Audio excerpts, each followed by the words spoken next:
যাচ্ছে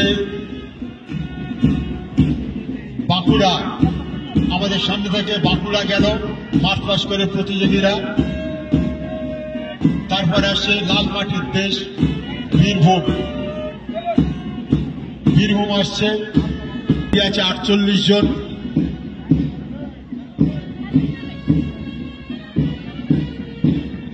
তারপরে আসছে কোচবিহার,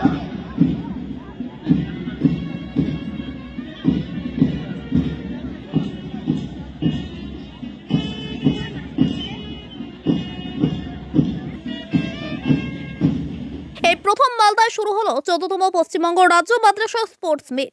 মালদা জেলা ক্রীড়া সংস্থার স্টেডিয়ামে 3 দিনের এই রাজ্য প্রতিযোগিতার আসর বসেছে। রাজ্যের 20টি জেলায় প্রায় 1000 প্রতিযোগী অংশ নিয়েছে এই রাজ্য স্পোর্টস মিটে। উদ্বোধনী অনুষ্ঠানে হাজির রাজ্যের একাধিক মন্ত্রী। 1000 প্রতিযোগী প্রায় 61টি বিভাগে প্রতিযোগিতায় অংশ নিয়েছে। প্রতিযোগিতার উদ্বোধনী পর্বে উপস্থিত ছিলেন রাজ্যের মন্ত্রী সিদ্দিকুল্লাহ চৌধুরী, সাবিনা ইয়াসমিন, তাজমুল হোসেন, ছিলেন মালদার সভাধিপতি, জেলা শাসক, পুলিশ সুপার সহ বিশিষ্টরা।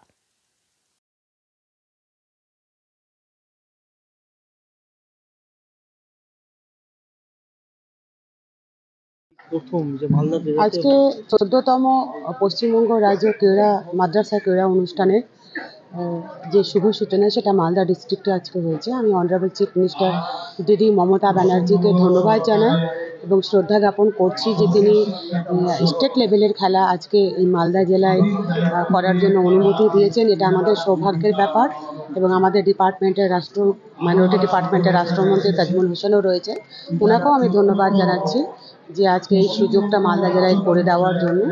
সর্বোপরি যারা বিভিন্ন জেলা থেকে এসছে তাদেরকে কংগ্রাচুলেট করছি, অভিনন্দন জানাচ্ছি যেন সুষ্ঠুভাবে খেলা হয় এবং আমরা চাই খেলা জগতে বাচ্চারা তারা মনের মতো করে খেলুক, পড়ুক, পুরুক, তাদের যা খুশি, তাদের যে চাইল্ড লাইফ যেটা হারিয়ে যাচ্ছে। এবং অনারেবল চিফ মিনিস্টার যারা বিরোধীরা খুব বলেন যে খেলা মেলা নিয়ে সমালোচনা করেন, কিন্তু ওদের এটা বোধগম্য হয় না যে খেলা এবং মেলা এগুলোর মধ্য দিয়ে যে সংস্কৃতি মনোভাবাপন্ন এবং শারীরিক যে বিকাশ যেটা খুব দরকার।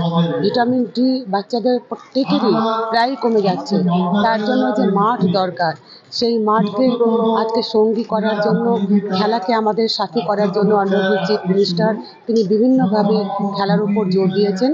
তো আজকে যে স্টেট লেভেলের খেলা হচ্ছে এই খেলার আমি সাফল্য কামনা করে সকলকে ধন্যবাদ জানাই। আমার কথা